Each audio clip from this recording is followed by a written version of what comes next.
Steve Harvey was halfway through reading a survey question when Marcus Chen threw up on the Family Feud stage. Not a delicate gag or a polite hand-over-mouth moment. A full, violent collapse that sent him to his knees in front of 340 audience members, his family, the competing family, and 12 cameras broadcasting to millions. Steve dropped his card stack and moved toward Marcus. But before he could reach him, Marcus held up one shaking hand and said 5 words that made Steve's face go completely white. "I haven't eaten since Monday." It was Thursday. Thursday afternoon, November 7th, 2021. Marcus had gone 72 hours without food, worked 2 full shifts at a shipping warehouse, taken a red-eye flight from Seattle to Atlanta, and walked onto the Family Feud stage, believing that if he could just hold himself together for 30 more minutes, he could win enough money to stop his family from being evicted in 9 days. The Chen family from Seattle was playing against the Rodriguez family from Tampa. It was the 3rd taping of the day. The energy in the studio was high, and both families had been laughing and playing well. Marcus Chen was 34, father of 2 daughters aged 7 and 4, wearing a blue button-down shirt his wife Linda had ironed that morning in their hotel room. He'd been answering questions normally for the first 2 rounds. His answers had been good, solid middle-of-the-board responses that kept his family competitive. There was no indication he was about to detonate the entire production. The question Steve had started to read was, "Name something a parent hides from their children." Marcus had hit his buzzer. He'd opened his mouth to answer, and then his body had simply given up on the performance it had been forcing for 3 days straight. What she said next would change everything, but not how anyone expected. The vomiting lasted 8 seconds. Then Marcus stayed on his knees, head down, shaking. His brother James ran from the family podium and knelt beside him. Linda Chen stood frozen at her position, her hand over her mouth, her eyes filled with a specific kind of fear that anyone who's ever been truly poor recognizes immediately. The terror of being seen. The fear of everyone suddenly knowing what you've been hiding. Steve had stopped moving mid-stage. The audience had gone completely silent. A production assistant ran on with a towel and a bottle of water. Marcus took the water but couldn't open it. His hands were trembling too hard. James opened it for him. Marcus drank half the bottle in 3 long swallows, and when he lowered it, he looked up at Steve and said, "I'm sorry. I'm okay. We can keep playing." Steve Harvey had been hosting Family Feud for 12 years at that point.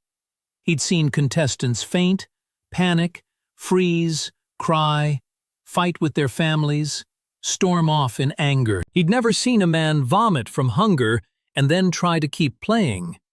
He knelt down on the stage floor in his expensive burgundy suit, something he never did, something that made the producers in the booth exchange worried glances. And he put his hand on Marcus's shoulder. "How long since you ate?" he asked. His voice was quiet, stripped of all game show energy. Marcus looked at the cameras, then at his wife, then back at Steve.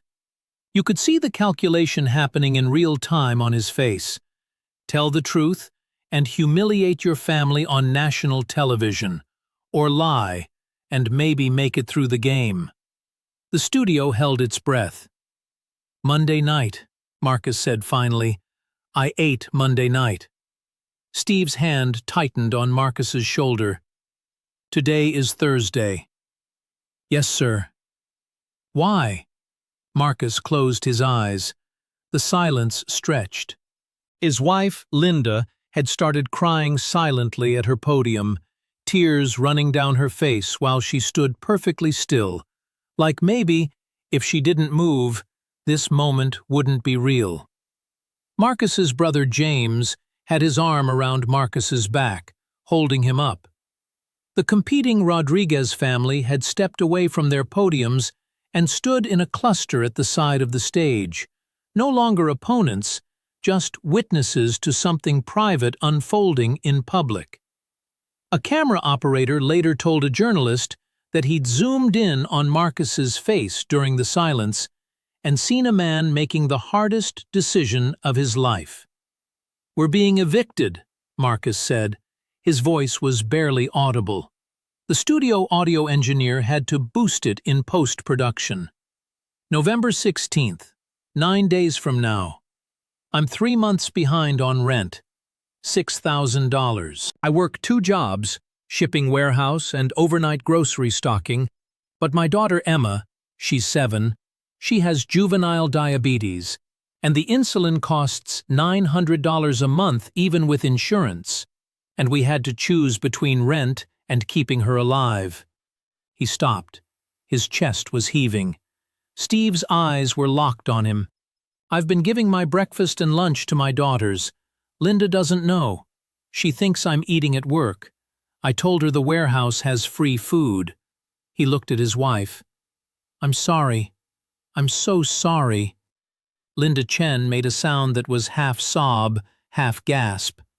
She left her podium and ran to Marcus, dropping to her knees beside him on the stage floor.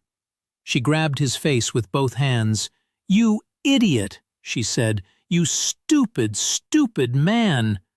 She was crying so hard she could barely speak. "I've been doing the same thing. I've been giving you my portions and telling you I ate before you got home." Marcus stared at her.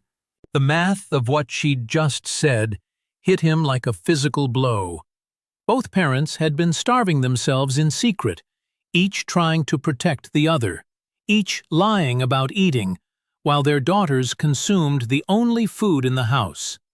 The studio fell completely silent in a way it hadn't all day. Steve Harvey stood up slowly.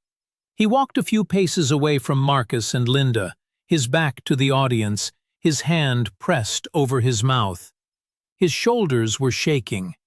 The crew members standing in the wings had stopped working entirely. Hardened television professionals who'd seen thousands of emotional moments were wiping their eyes.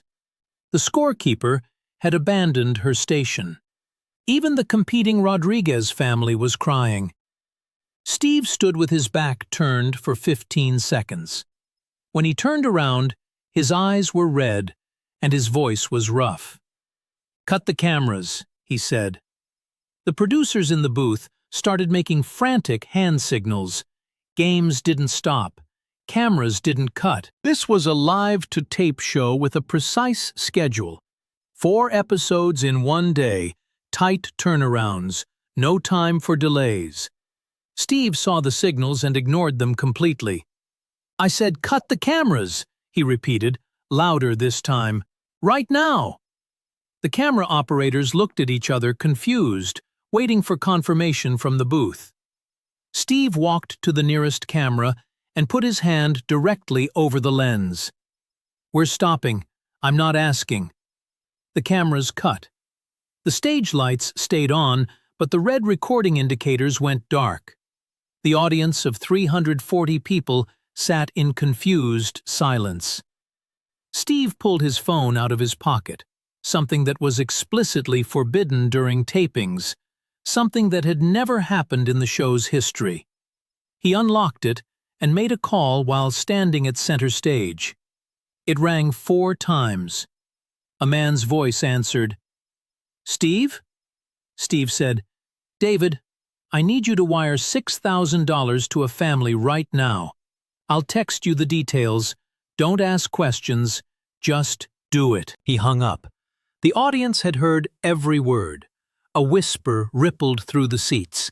But Steve wasn't done. He walked back to Marcus and Linda, who were still kneeling on the stage floor holding each other.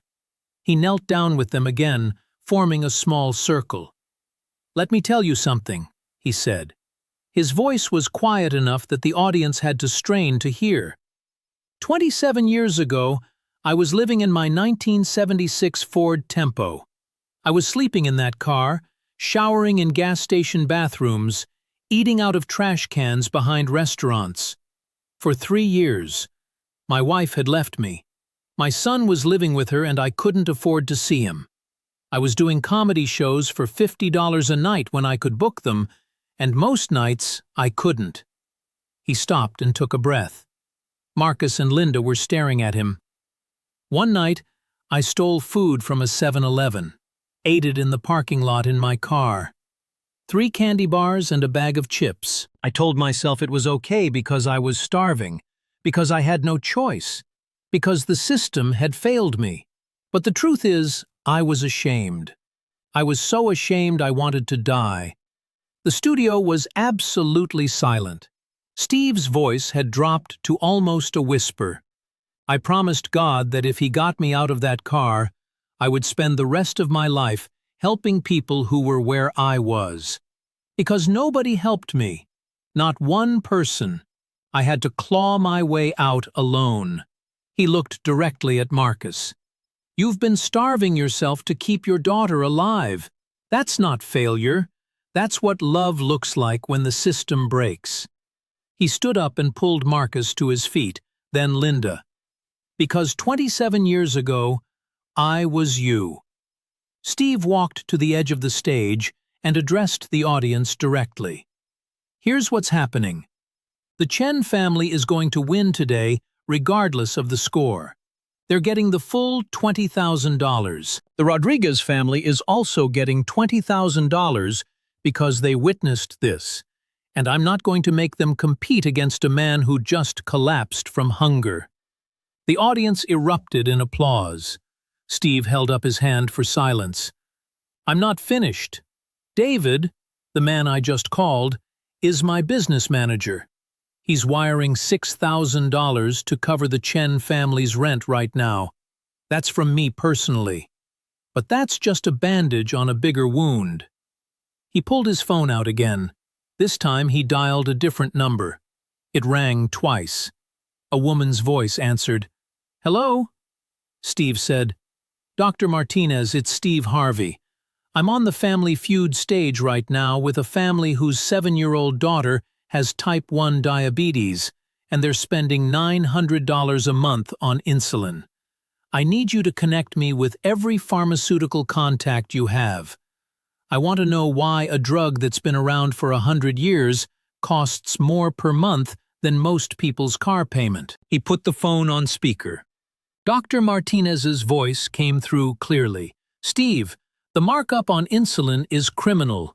I'll send you my contacts. But the real fight is legislative. Steve thanked her and hung up. He turned back to Marcus and Linda. You're going to give me your daughter's medical information.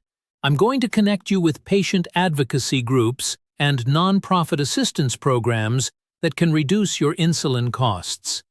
I'm going to personally call your landlord and explain why the eviction notice needs to be withdrawn. And then you and I are going to sit down and talk about what systemic change looks like. Because $900 a month for a drug that keeps a child alive is not a family problem. It's a national disgrace. The audience thought it was over. It wasn't. Steve held up his hand. There was more. One more thing, he said. He walked over to the Rodriguez family, who were still standing at the side of the stage. You just watched something private become public. You just saw a family at their lowest point. What you do next matters. He let the statement hang in the air. Maria Rodriguez, the family matriarch, stepped forward. She was 58, a grandmother, wearing a bright yellow dress. She walked directly to Linda Chen and took both her hands. We've been there, she said. Her voice was shaking. Different circumstances, same fear. You're not alone. She turned to her family. We're splitting our winnings with the Chens. Steve's face crumpled. He pressed his handkerchief to his eyes. The crew in the wings was openly sobbing. The audience was on their feet, applauding, crying, watching two families who'd been strangers 90 minutes ago choosing solidarity over competition. Steve walked back to center stage. This is why I do this show, he said into the microphone that had been turned back on without him noticing. Not for the laughs, not for the ratings, for moments like this. For the reminder that when the cameras catch us at our most vulnerable, sometimes the best of humanity shows up. The episode never aired. The network made the decision immediately. The footage was too raw, too real, too far outside the boundaries of game show television. But Steve Harvey refused to let the moment disappear. He posted a 6-minute clip to his YouTube channel on November 10, 2021, 3 days after the taping.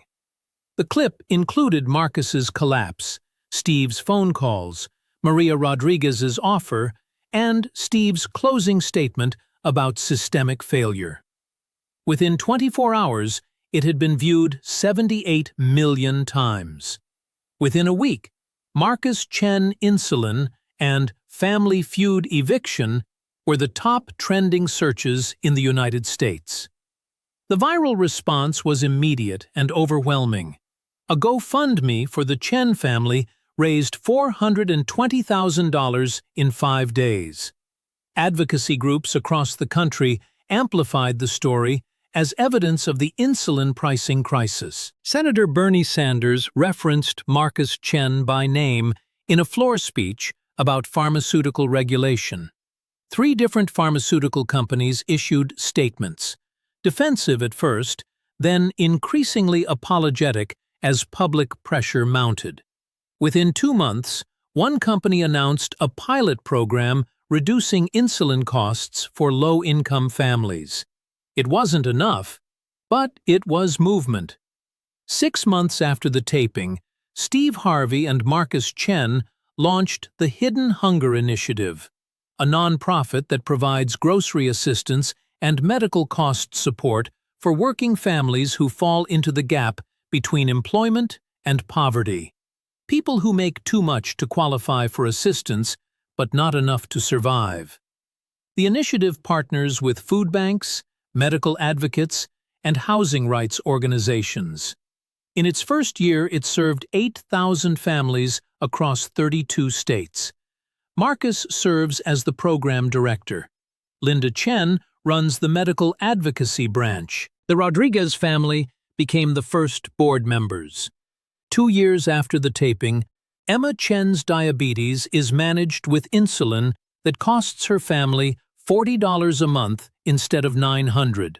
Thanks to patient assistance programs, the Hidden Hunger Initiative connected them too. The Chen family lives in a 3-bedroom apartment in Tacoma, Washington. Marcus still works at the shipping warehouse, but only one job now. The initiative hired him full-time. Linda works as the initiative's community outreach coordinator. Their younger daughter Maya, now 6, doesn't remember the eviction notice or the months of hidden hunger. Emma, now 9, does. She asks her parents about it sometimes. Marcus tells her the truth. We were drowning, and people threw us a rope. Now we spend our time making sure other people have ropes too. Steve Harvey posted a photo on Instagram in November 2023 of Marcus, Linda, Emma, and Maya at the Hidden Hunger Initiative headquarters in Atlanta. The caption was 5 words. This is what love does. The post received 14 million likes. Comments poured in from families sharing their own stories of hidden hunger, secret starvation, impossible choices between medicine and rent, between food and utilities, between survival and dignity. A teacher from Ohio wrote, "I'm a 3rd-grade teacher with a master's degree, and I go to food banks. The system is broken." A nurse from Texas wrote, "I work at a hospital and can't afford my own prescriptions. I see the irony." To date, the original clip has been viewed over 350 million times across all platforms. It's been used in congressional hearings on food insecurity and pharmaceutical pricing. It's been referenced in policy papers and advocacy campaigns. A documentary film about the moment and the initiative it launched premiered at Sundance in 2024. Marcus and Linda Chen were interviewed by 60 Minutes, NPR, and the New York Times. In every interview, they say the same thing. We weren't special, we were just the ones who got caught. There are millions of families doing exactly what we did, starving in secret, lying to each other, trying to survive. We just got lucky enough to collapse in front of someone who cared. Steve Harvey rarely talks about why he walked off mid-show that day. When pressed in interviews, he gives a simple answer. Marcus said he hadn't eaten since Monday, and I knew exactly what that meant. Not theoretically, not from a distance. I knew what it felt like in the body, and I knew I could either keep playing the game or stop the game and help. It wasn't a hard choice. In the Hidden Hunger Initiative headquarters in Atlanta, there's a framed photo of Marcus Chen on his knees on the Family Feud stage, Steve Harvey's hand on his shoulder. Below it, a plaque reads, "The moment we stopped pretending." Staff members walk past it every day. New employees ask about it during orientation. Marcus tells them the story in full. The 72 hours without food, the vomit, the shame, the collapse, Steve's phone calls, Maria Rodriguez's solidarity, the clip that changed everything. He ends the story the same way every time. I thought hitting rock bottom on national television was the worst thing that could happen to me. It turned out to be the door to everything that came after. The game show runs on schedule. The contestants smile and guess and compete for money. The laughter is real enough, but every person who works on that show now knows what happened on November 7th, 2021. They know that sometimes the game has to stop. They know that entertainment is fine until someone's humanity requires more. They know that the cameras are supposed to capture a performance, but occasionally they catch the truth instead. If you've ever made an impossible choice between feeding yourself and protecting someone you love, this story is for you. If you've ever lied about eating because you couldn't bear to take food from your children, this story is for you. Share it with someone who needs to know they're not the only one carrying that weight. The people who've lived it will recognize themselves immediately.